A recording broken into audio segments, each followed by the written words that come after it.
You gotta find your people who wants to make you feel alright, the kind you wanna stay up with all night.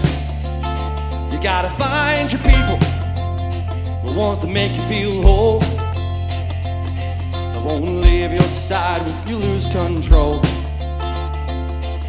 the ones that don't let you lose your soul. In a world full of strangers, you don't know who to trust. All you see is danger, trying to find what you lost. You can't go it alone, everybody needs help. You gotta find your people, then you'll find yourself. You gotta find your people who will call your bluff, right along when the road is rough. You gotta find your people, the ones that make you feel equal, they pick you up and don't put you down, they help you find your way in the lost and found. In a world full of strangers, you don't know who to trust. All you see is danger, trying to find what you lost. You can't go it alone, everybody needs help. You gotta find your people, then you'll find yourself. The ones that understand you, the ones that lend a hand to you, the ones who don't demand anything from you.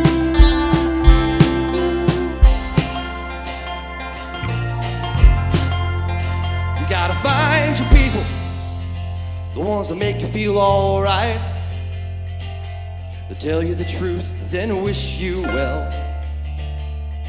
You gotta find your people, then you'll find yourself. You gotta find your people, then you'll find yourself.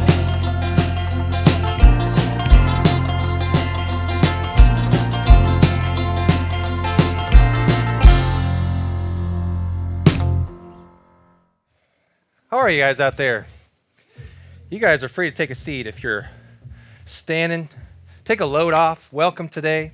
Hey, just want to welcome you to Current today. Today we are in part 2 of a series called Friendology that we started last week that I'm really excited to get into here in just a second.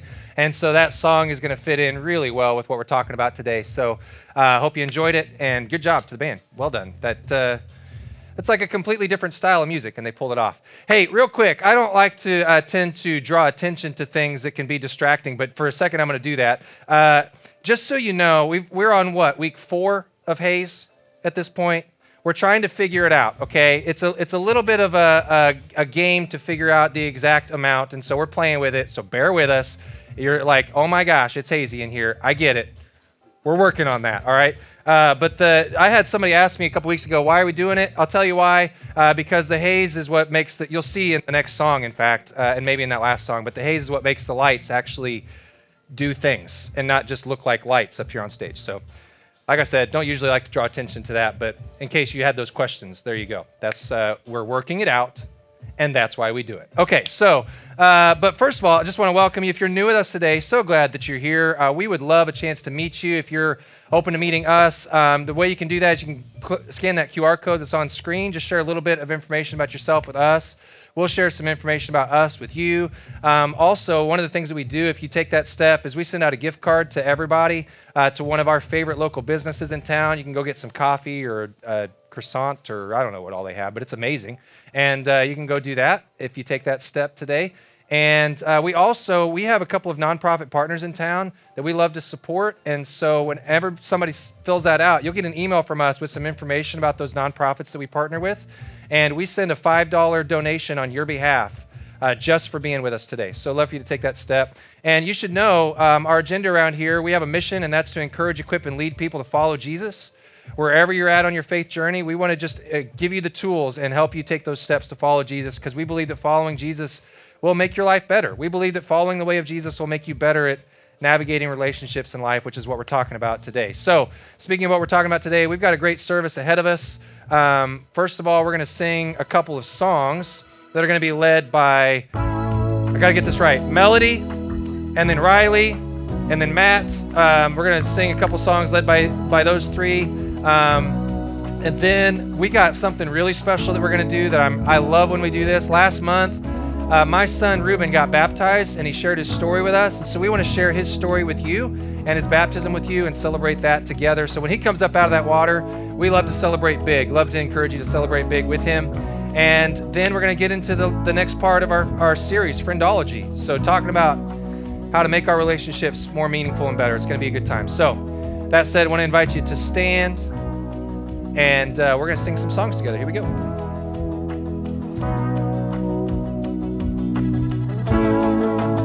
One step at a time, I've made up my mind.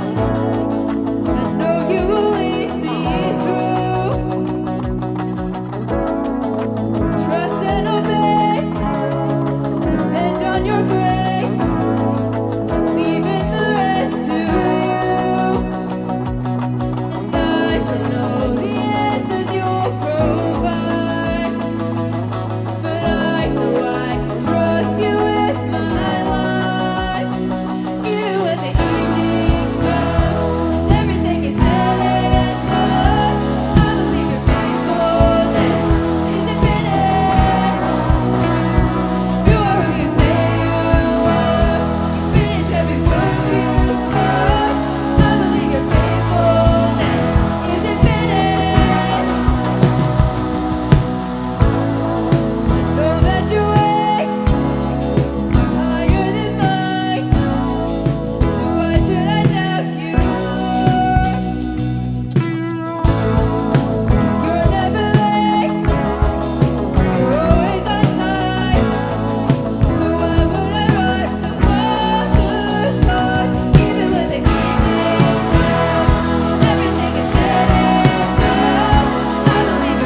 So much for worshiping with us this morning. You guys can go ahead and take a seat, and please turn your attention to the screen. We're going to watch Ruben's baptism.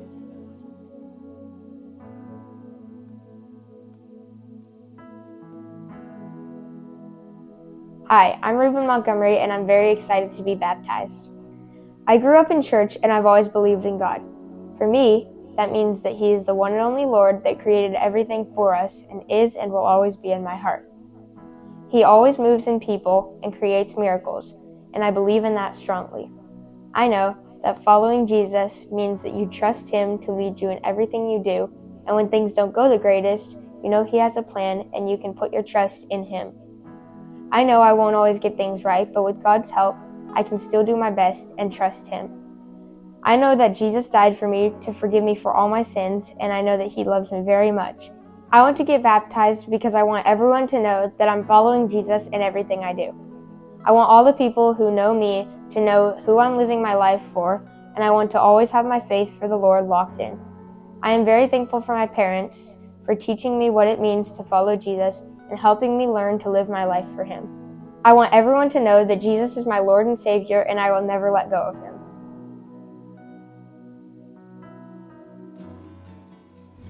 Reuben, based on your profession of faith, it's my privilege to baptize you in the name of the Father who loves you, the Son who gave His life for you, and the Spirit who lives inside of you.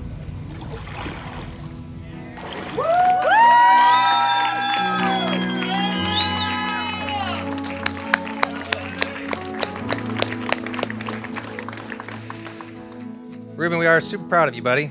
I mean, I'm obviously super proud of you. One of the things that I think is just really neat is what God is doing in our young people. Obviously, if you've been around for the last few weeks, then you know that we've celebrated the baptisms of 3 of our young people in the last month at our baptism celebration. And so I'm proud of all three of them. Proud of you, Ruben. I love what Ryan did last week. I think everybody needs to give Ruben an air 5 from out there. So ready on 3. You gotta give it back. 1, 2, 3.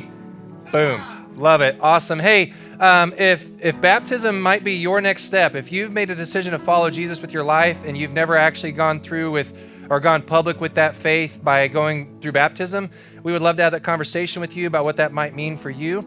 And so all you got to do is let us know. Just scan that QR code right there, or go to baptism.mycurrent.church. If you'd like information, we'll just share that information with you, and we'd love to celebrate that with you at our next baptism celebration when that time comes. So one more big round of applause for Ruben, will you? Now get out of my presence. All right. I'm kidding. I love you.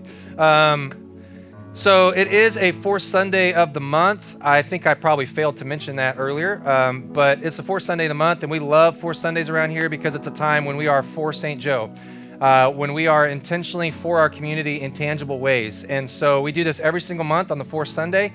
And so last month, in the month of July, we partnered with Big Brothers Big Sisters here in our community, and one of my friends, one of my favorite people on the planet, Cheyenne, was here, and she stood right up here in front of you, and she told you all about their organization and what they do. And then you guys gave. We gave you an opportunity to give towards that. And here's how much you gave last month. You gave $497.29 to Big Brothers Big Sisters. That's awesome. That is really awesome. Very, very, very grateful for that. Your generosity is going to make it possible for them to continue to create one-on-one, one-to-one mentorship type of relationships. It's going to help young people in our community gain confidence, stay on track in school, unlock a better future for themselves. And it's a really important program in our community. So I'm so grateful that you did that. And probably one of the greater things that came out of this, a lot of times I tell you that we like to not just give to these organizations, but if we can, we like to serve them as well. And so I know she had a number of people sign up as being interested and wanting more information. And as of right now, what I'm aware of is as a result of last month, 2 of you are now bigs, are working on or have become bigs at this point, and a third is in the works as well. So they are so grateful for that, and so thank you for giving towards that. This month, for the month of August, for St. Joe, we are excited to support Backpack Buddies. It's what we did last August. If you don't know what Backpack Buddies is, it's a program that's part of Second Harvest, the Second Harvest Community Food Bank. Every single school year, throughout the school year, they send backpacks home with kids, underprivileged kids in our community that you may not know this. I didn't know this until I learned about Backpack Buddies a few years ago, but there are kids in our community who don't have food at home.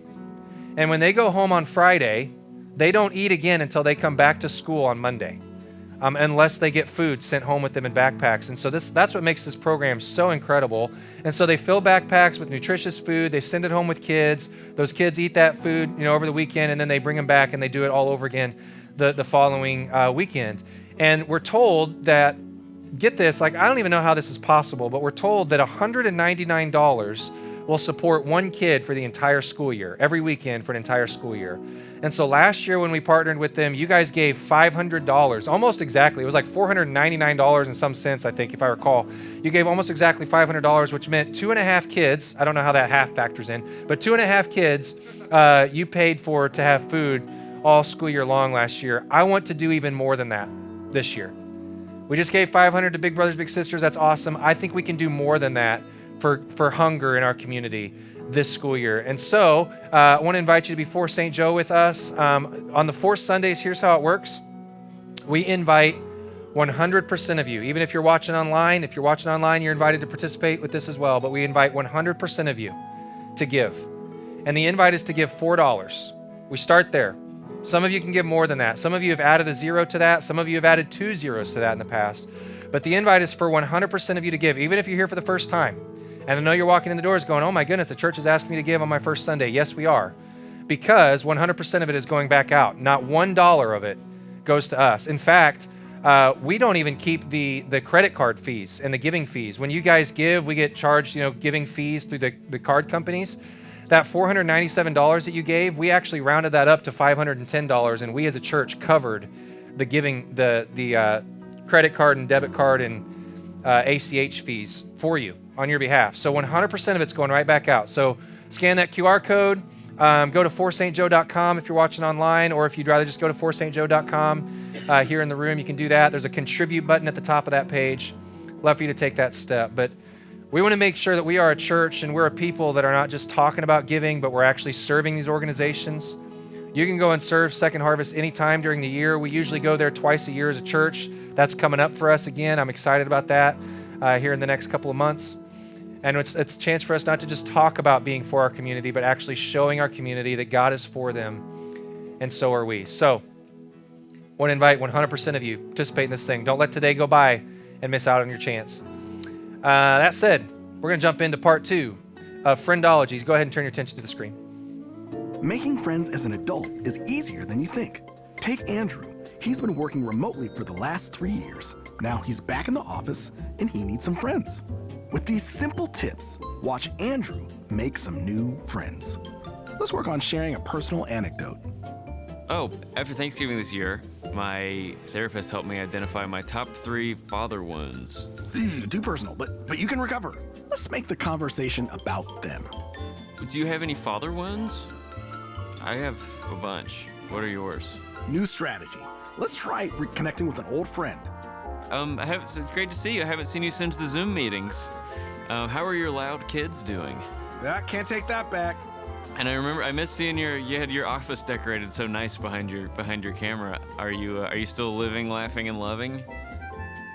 Which of those would you say is the most important? To me, it's living. You know what? Let's try complimenting them. I can tell that you have been working really hard around here. Awesome start. Because of how tired you've been looking. All the time, you look so tired. Maybe making friends as an adult is not as easy as we think. Good thing there's Friendology. You look so bad, not bad, but you look like you've been really busy and have had a hard life, a hard week. So last week, after we kicked off this series, we went out in the lobby and we were hanging out there, and I had conversations with 2 different people that expressed to me this series I feel like is specifically for me. I felt like you were preaching this one specifically for me, and I think I imagine, even though those were the only 2 that were communicated, I imagine a lot more of you probably felt some of that last week as we stepped out of the room, and I think this series is so critically important for us as a culture and as a nation right now. So today we're going to continue the series, and we're going to talk about how we can continue to culture meaningful relationships, not only in our church, but in our community and around the world. And so last week as we kicked it off, we did that, we started by proving that you and I, that every one of us in this room, we were created for relationships. We were created to be in relationships and in community with other people. And we proved that not just through Scripture, although we did use some Scripture to prove that we were created that way, but we also talked about just some different things that are happening in our nation and in our society and in our culture. We looked at the warning that was given to us by the Surgeon General just a couple of years ago. He warned us of what he believed to be perhaps, one of the biggest epidemics in U.S. history, and that was the epidemic of loneliness and isolation. And so we looked at that. We talked about that epidemic last week, and we talked about how if we combine that with what was the longest study that's ever been done on human happiness, an 85-year study that ultimately culminated in a TED Talk that's one of the most popular TED Talks of all time. When you combine all of that, the Scripture and the Surgeon General's warning and this study together, what we discover is that positive relationships, they keep us happier and they keep us healthier and they help us live longer lives. That positive relationships literally help us physically live longer lives. But as we talked about last week, there are 3 things that actually prevent us or keep us from these positive relationships in our lives. And those 3 things are first of all, we are more isolated than we have ever been in all of history. We talked about isolation last week. We are also more insulated than we have ever been from other people. We're more closed off to other people than we have ever been closed off to people, especially people that we disagree with, which, by the way, next Sunday in part 3, as we conclude the series, we're going to talk about how do we break through those difficult relationships, especially with people that we disagree with. It's going to be a really, Really important message, so I want to make sure you're here for that as well. And then the other thing that keeps us from positive relationships is that we are more independent than we've ever been before. And so we're going to talk about that today. Here's the thing. When it comes to dependency, every single one of us in this room, myself included, we were all taught from a very young age, from the beginning of life. We were all taught from a young age that maturity, that growing up, that becoming an adult is moving from dependency to independency. That maturity is moving from dependency to independency. From the very young age, we're taught to care for ourselves, right? You were taught how to talk and how to walk and how to dress yourself and how to tie your own shoes. And then eventually you moved up into becoming, a hopefully fully functioning adult in society.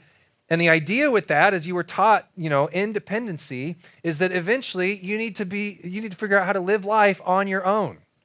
In other words, that's a sign. Living life on your own is a sign that you are maturing. It's a sign of maturity. When you can stand, the saying, when you can stand on your own 2 feet, when you can move out on your own, when you can get a job on your own, when you can make decisions on your own. This is what we're taught, this is what makes you an adult. This is normal, right? I mean, this has been normal for thousands of years. So what's the big deal with that? Well, we'll talk about it today. Last week, I mentioned to you that in addition to another thought with independency is that there's a cultural shift that is happening in our culture. It goes back to the 70s. Beginning in the 70s, more and more frequently in our society and in our culture, family has been devalued. We talked last week about how when God designed us, his first design for humans, his first model for relationships was that of family.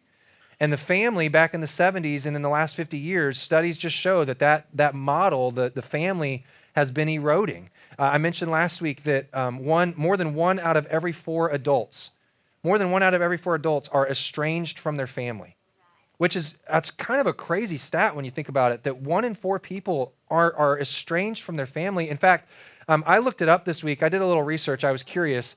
And as of right now, there are about 50% of adults are transplants in whatever community they live in. Meaning that's not the community they were born in, that's not the community that their family is in. About 50% of adults are transplants in another community from the one, they live away from family, the place where, people know them, where they're well known, where they're actually cared for. They leave those roots. And this is new, again, in the last 50 years or so, that number has grown to that. Going back to, I think it was the 70s, 78% of people lived in the community they were born in or around family members. It's something like that. And so people are leaving their roots, the place that they're known, more than ever before. Family is becoming more and more devalued, and the more family becomes devalued, the more a community breaks down as well. Here's another thing with independency in our country and in our culture. We are experiencing more success and prosperity than we've ever experienced before. A big part of that is because of the technological age that we're in today. Society and culture as a whole, just because of technology and our advances that are happening so quickly, we are more efficient than we've ever been. We are more prosperous than we've ever been. But interestingly, the more we develop this stuff and the more prosperous and efficient we become, the more isolated we become. And social media is certainly contributing to that, and our devices are certainly contributing to that. But interestingly, did you know that sociologists that study our isolation as a people and as a culture, did you know that they actually all agree that there is something else that is the most responsible for our isolation as a people? It's something that became very popular in the 60s and 70s. Anybody have any guesses? Disco? No, it's not disco.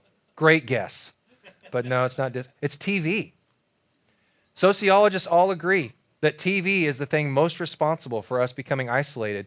Fun fact for you, in 1950, 20% of homes, in the year 1950, 20% of homes had a TV in them. Fast forward just 28 years. I know to you young people, 28 years sounds like a lot, but it's not. Just 28 years later, 98% of homes had a TV in them. And again, they all agree, sociologists that have studied society, they all agree more than anything else in all of history, this is the thing that is most responsible for our isolation. It's the thing that kept people at home. Instead of going out and, get this, instead of going out and spending time with friends, people started staying home and watching shows called Friends. Shows about people and their friendships. We started watching other people and their friendships instead of actually going and being friends. And then the thing that happened after that is that started to take off.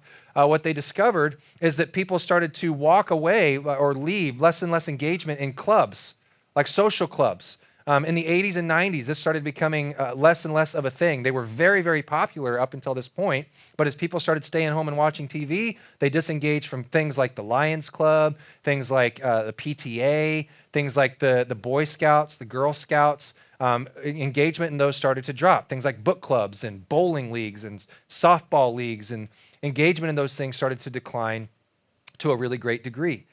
And do you know, at the same time as that was happening, do you know what it is that experienced the largest drop in engagement? Church. Religious groups. Religious groups as a whole is what experienced the largest drop in engagement in the 80s and 90s as a result of people staying home. Not just Christian religious groups, but religious groups as a whole. So people started leaving these groups. They started staying home. They started to get their entertainment at home instead of going out for their entertainment. And then the internet came along, and now we could get, anything we needed right at home. We got social media, is right there at home. And then what happened at the same time, around the same time, is people began to open up more and more to ideas of psychology. We started studying our psychological makeup. If you go back before my generation, to about my parents' generation, the generation before me. Many of you know this if you're in that generation. You know that kind of during that time, the idea of therapy or a psychologist going and seeing a counselor, it was a little bit of a taboo thing. It was like if you were going to see a psychologist or a therapist, like there was something really, really wrong with you, And even I can even remember back to when I first started personally seeing a counselor myself. I can remember like feeling like, I don't know if I want people to know that because, like they're going to think there's something really wrong with me. And so, but that was kind of the thing. But people eventually realized, hey, we need more awareness around our mental health. We need more awareness around our physical health. We need more awareness around our emotional health. We just do. And that bigger gain and interest in psychology, most of that stuff was positive for us as far as discovering what we needed to discover, but some of those things were negative. One of the things that was birthed out of that time was something that perhaps you're familiar with, the self-help movement. Now, you might be thinking, isn't the self-help movement good? Like, isn't thinking through that stuff good? And some of that stuff can be good.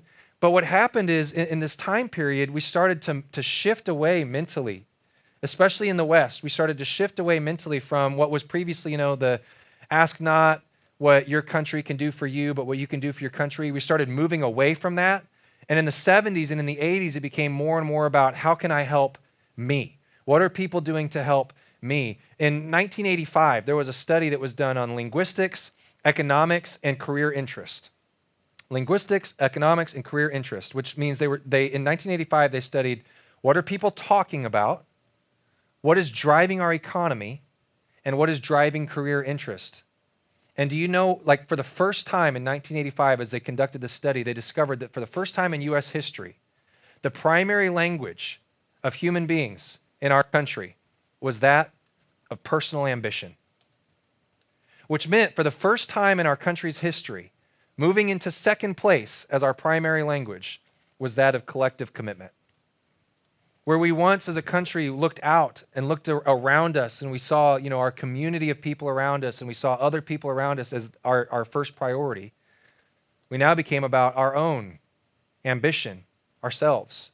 And by the way, this is not based on a poll. They didn't poll people to discover this. They just studied our language. They studied everything that was available in writing. They studied all that stuff just to discover, okay, what is the number one priority for people in the United States? And for the first time, the number one priority for people in the United States, me. Me. This is where phrases like, you guys have heard them. This is where phrases were birthed like, well, you do you be you, YOLO, stuff like that. Or one of my personal favorites, I just discovered recently that speaking of TV, one of the most rewatched shows, or not the most rewatched show in the state of Missouri. Do you know what the most rewatched show in the state of Missouri is? Anybody? Great guess. That's other states, but not in Missouri. Anybody else? Parks and Rec. Parks and Rec is the number one rewatched show in the state of Missouri, which birthed one of my favorite sayings. Not that I say this meaning it, but you guys know this one? Treat yourself. Yes, I heard it over here. Treat yourself. Treat yourself 2025. That's, if you watch Parks and Rec, you know what that was. So anyway, but that's where phrases started to come out, like treat yourself, take care of yourself, care about you. You only live once. You do you. It birthed the self-help movement. And what happened is it turned all of us to the point where we're focused on ourselves. And studies have proved, and maybe more importantly, history has proved, history over time has proved that when you add all of these things together, it does not end well for you as an individual, and it does not end well for a society.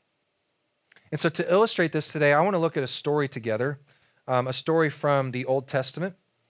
The story comes, if you're interested in pulling it up on your Bible app, or if you brought a physical Bible today and you want to follow along, we're going to jump to 2 Samuel chapter 11. I love, one of the probably the best things about the Old Testament stories is that they give us really great examples of life. They really help us figure out how to live life. We can learn from these stories and these examples. Sometimes good things, a lot of times in the Old Testament, not so good things. And so we're going to look at one of those stories today. We're going to look at one of the stories, perhaps one of the most popular stories of King David. And so again, we're starting in 2 Samuel chapter 11, starting right away at verse 1. This is what we're told. In the spring of the year, when kings normally go out to war, David sent Joab and the Israelite army to fight the Ammonites. However, David stayed behind in Jerusalem. So David sends off all of his military advisors. He sends all of his military officials, all the people that are close to him, all the people that he can trust, all of his friends, all the men, they've all been sent off to war. And then we're told late one afternoon, after his midday rest, David got out of bed. So get this. David has sent all of his people off to war. All of his men, they're off fighting a war for their lives. He's taking a nap. That's what the king's doing. He's taking a nap and was walking on the roof of the palace. Now, this is important. There's an important literary theme that's being created here in this moment. What's happening, don't miss this. The author is again, through a literary device, he is showing us that David has elevated himself above all the other people.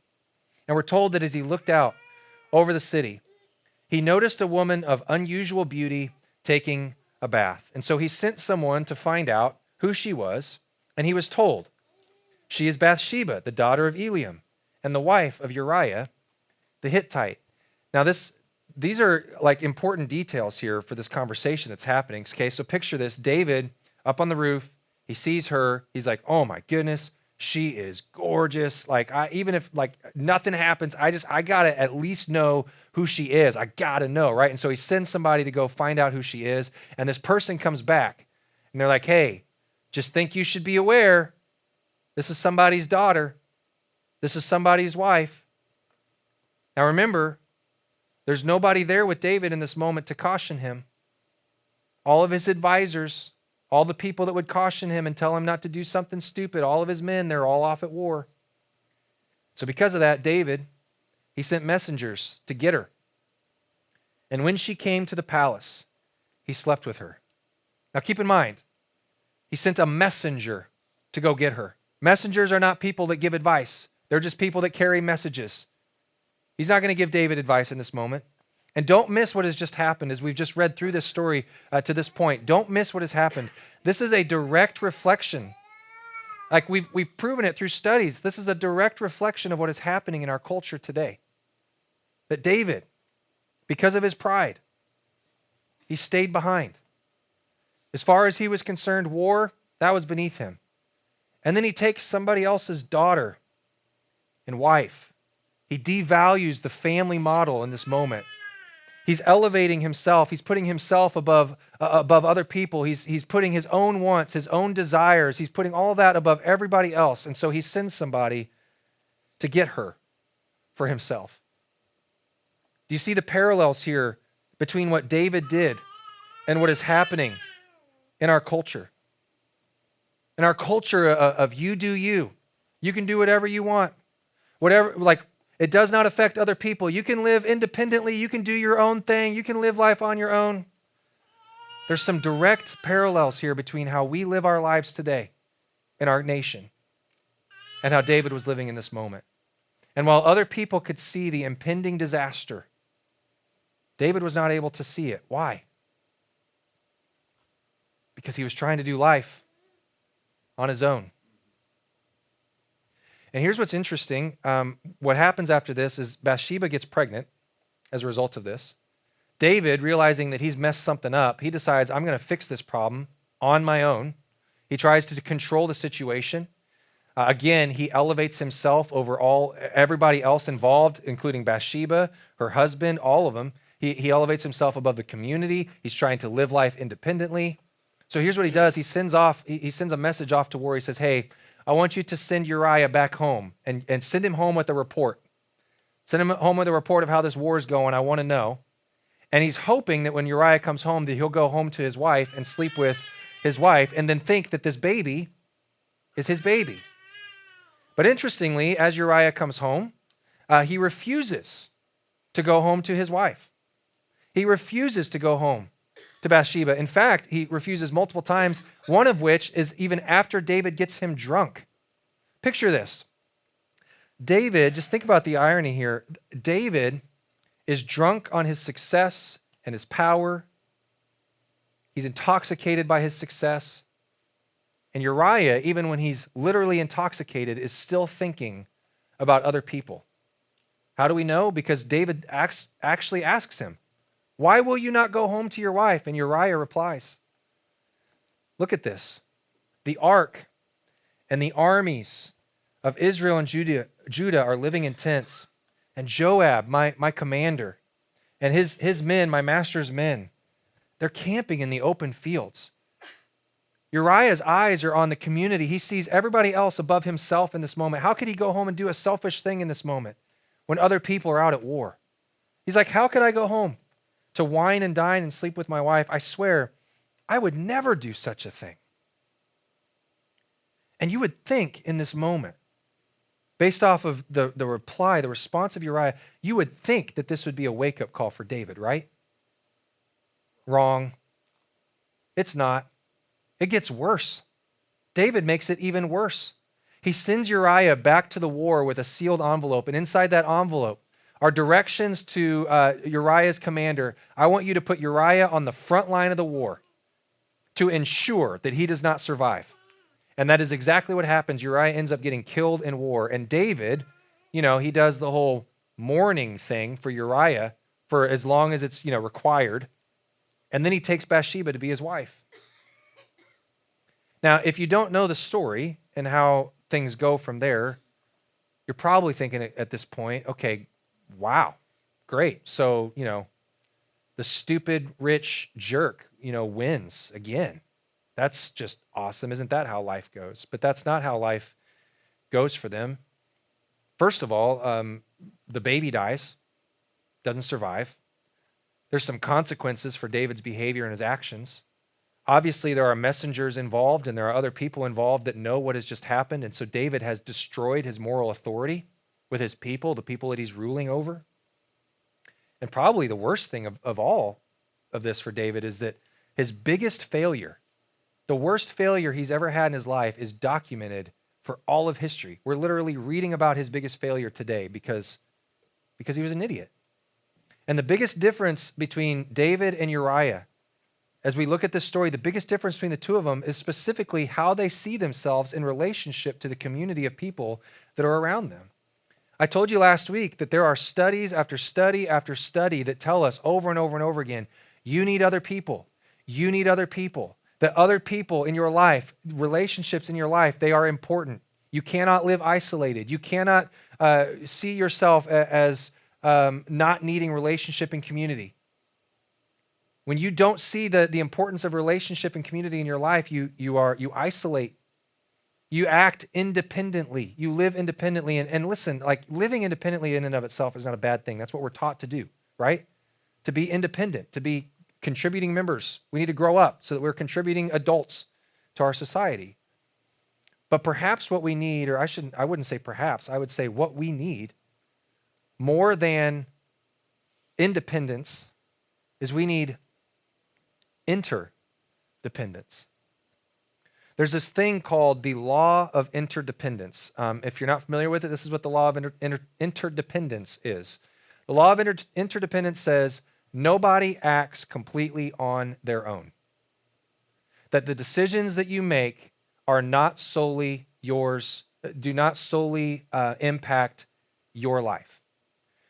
The law of interdependence means that independence is actually a myth, that all of life is connected. You know this to be true, that all of our lives are connected because every single day your life is impacted by things and people and circumstances that are outside of or beyond your control. Things like grocery prices. You don't get to decide that stuff, but that impacts your life every single day. One of my personal favorites this time of year, your kids' school schedules.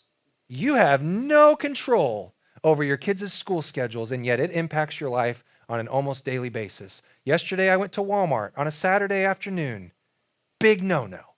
I have no control over how close to Walmart I get to park on a Saturday afternoon. And then there are some other things that are, some more significant things like, did you know at your marriage, you don't have control over that?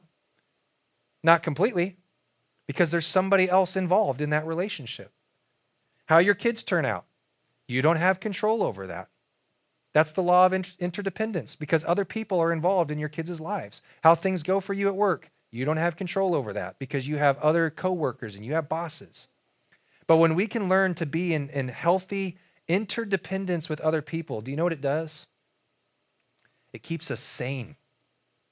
It literally keeps us sane. Have you ever scrolled through social media comment threads or YouTube comments on videos and just read comments and thought to yourself, I think this all the time. And I got to stop going down the rabbit hole of comment threads. But, I do it anyway because it just, whatever. But I read it and I read these comments and I'm like, that person they're insane. They're crazy. And you know what? The truth is, they are literally insane. Because most of the people that make those comments, they're primarily isolated. They're keyboard warriors sitting behind a computer screen or a phone screen. They're isolated from other people. And studies show, it proves that isolation, it literally leads to insanity. They did a study of inmates in a prison. And they studied the most antisocial criminals in that prison. Like we're talking about the worst kinds of crimes that you can commit against other people. The most antisocial criminals. And what they did is they studied what happened to these antisocial criminals as they put them into solitary confinement. And what they discovered is that even the people who have done the most terrible things to other human beings, they cannot be alone. That they found solitary confinement to be absolutely unbearable. They were literally driven to further insanity.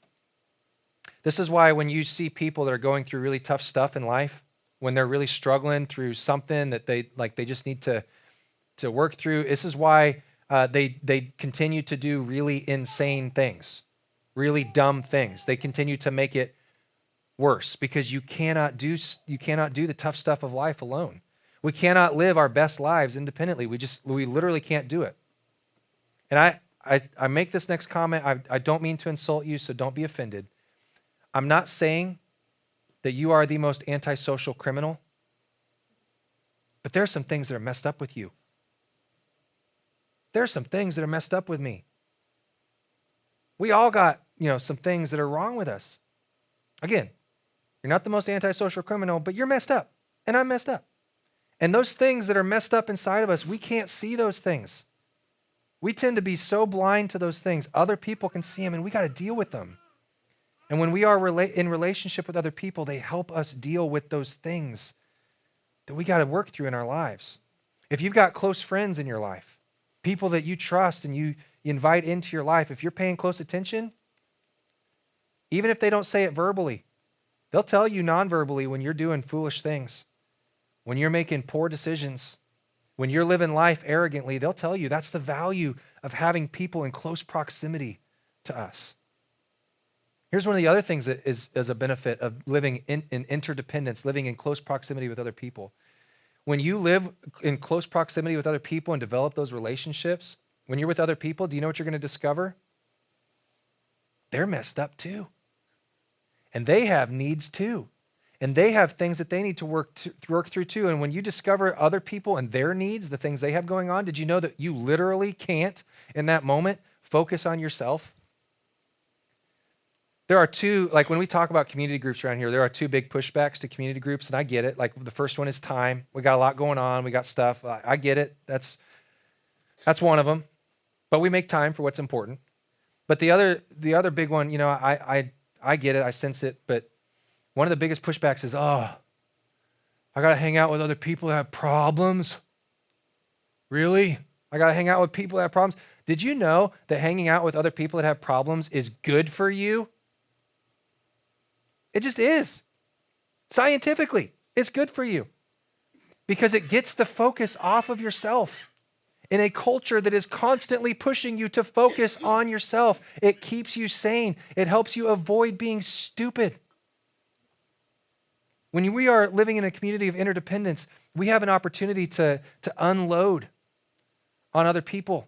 And they get an opportunity to unload on us, and they get to help you shoulder your burden, and you get to help them shoulder their burden. That's literally how we were designed. We talked about it last week. That's how you were designed. That's how I was designed.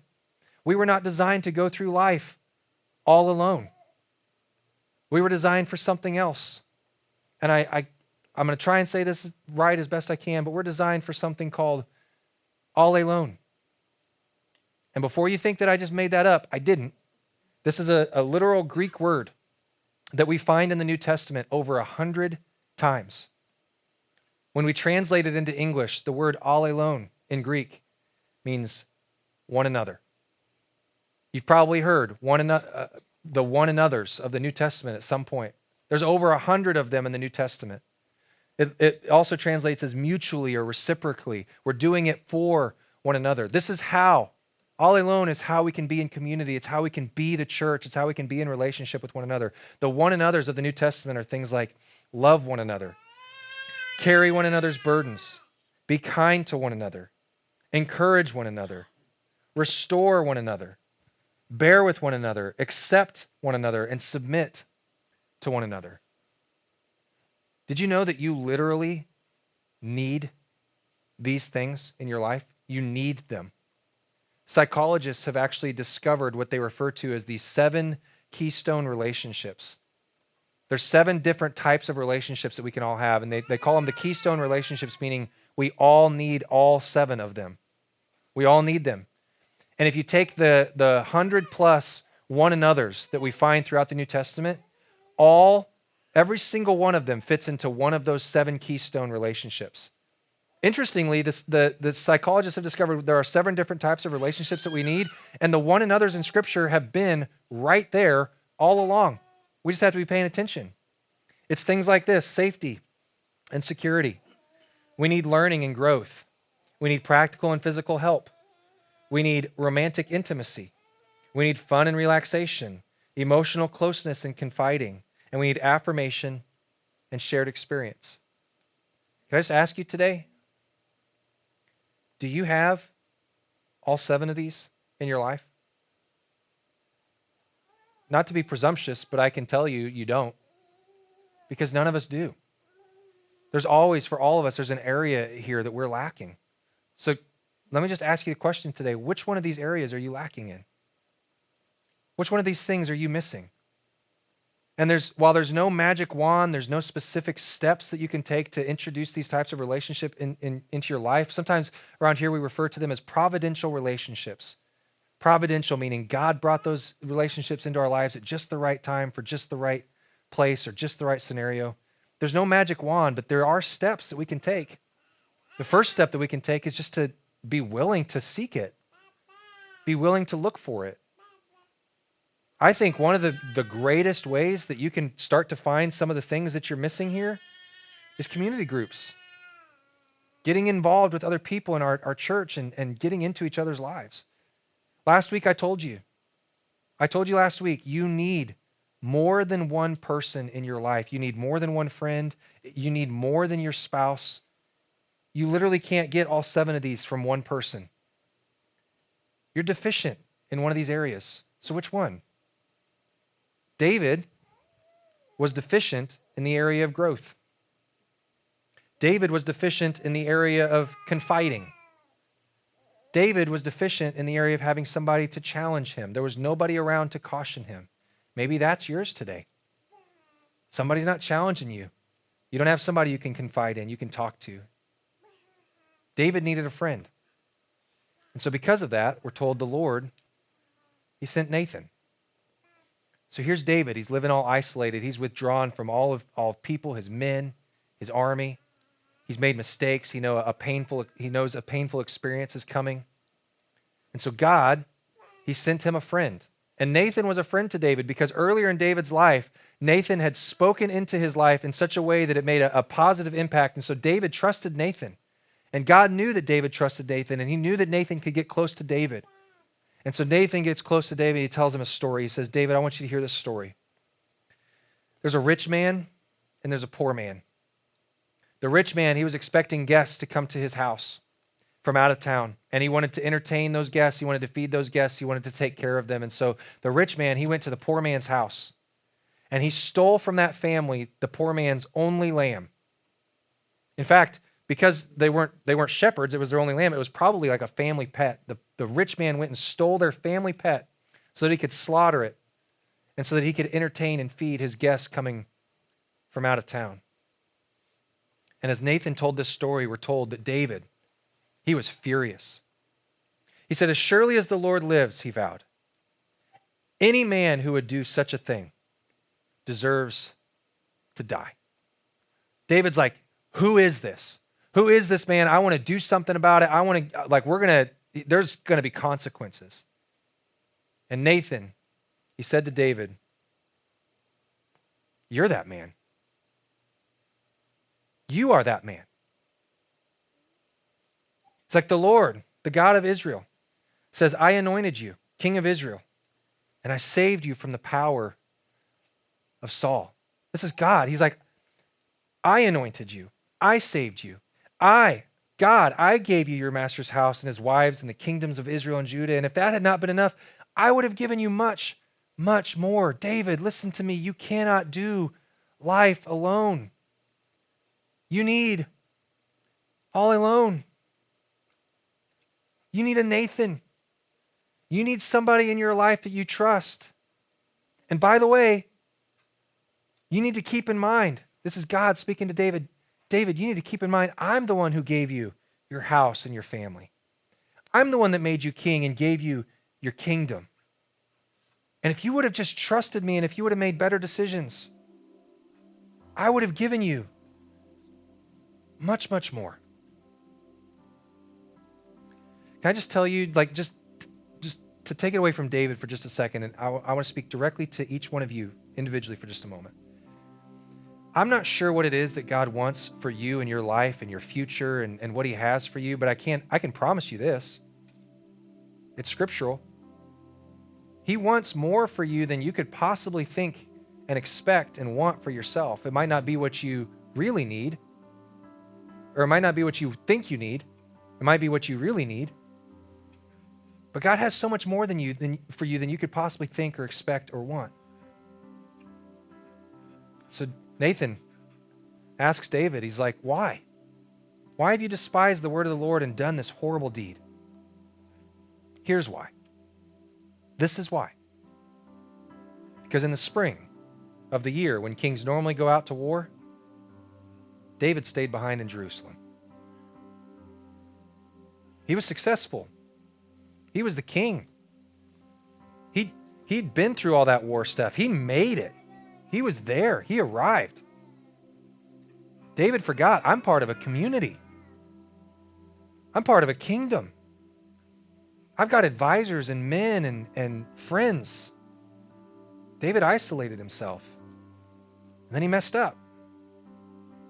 And after messing up, he realized all that stuff that I've made, like all that stuff I've got, my success, my prosperity, my kingdom, all that's on the line now. So then he isolated himself further and made more poor decisions, which if you follow the rest of the story through the rest of 2 Samuel, you discover that as a result of this, David lost the respect of his family. He lost the respect of his kids. Because of that, he lost the respect of his grandkids. He lost the respect of everybody in his kingdom. David went against God's design, the design that's the same design for you and for me. And he decided to try and do life on his own. Can I just tell you today? I just want to challenge you today. Trying to do life on your own does not make you strong. Trying to live life independently does not make you strong. It makes you stupid. It makes you insane. It causes you to do things that you would not normally do. I'm telling you, you need a Nathan in your life. But when we think about that, we resist it. We push back against it. If I were to invite people into my life, into this mess, they're going to challenge me. They're going to caution me. That's going to be painful. That's not going to be fun. But can I just tell you, you need a Nathan in your life before God has to send a Nathan into your life. Because once God sends Nathan, you've already screwed it up. It's already a bigger mess. And here's the beauty of it. Here's the good news. And I know this doesn't sound like good news. At first it doesn't sound like good news, but here's the beauty of it. Not one person in this room, not one of us, is going to go through life without messing something up. Not one of us.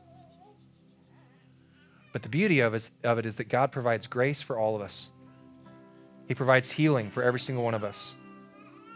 You were not designed to go through life on your own.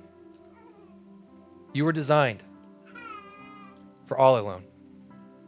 This is why God gives us a community. This is why God gives us a church.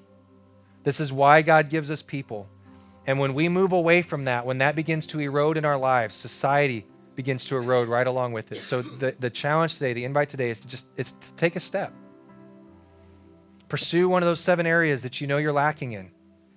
Again, I think one of the best ways to do that is to get connected in a community group. Today, as soon as we're done with our time, up on the screen, there's going to be a QR code for community groups. I'm telling you, take the step of scanning that code, letting us know you're interested in getting connected in a community group. It will change your life. But perhaps, I think you absolutely should do that. But the first step today is just recognizing I'm not designed to live life alone. God did not create me to live life alone. God sent his son into this world, and his son died for you, and he died for me to provide forgiveness for our sins where we've messed up, where we've gone against God, where we've gone against other people, where we've hurt ourselves. He sent his son to die for that so that we could have forgiveness, so that we could experience grace, so that we could have life. And then the beautiful thing about the church is that it is a community of people that come around that fact that there is somebody who died and rose again. The community of the church is created around that. And it exists to help you and to help me walk through the messes of our lives, including the messes that show up because of our difficult relationships in our lives, which is what we're going to talk about next Sunday. Will you pray with me?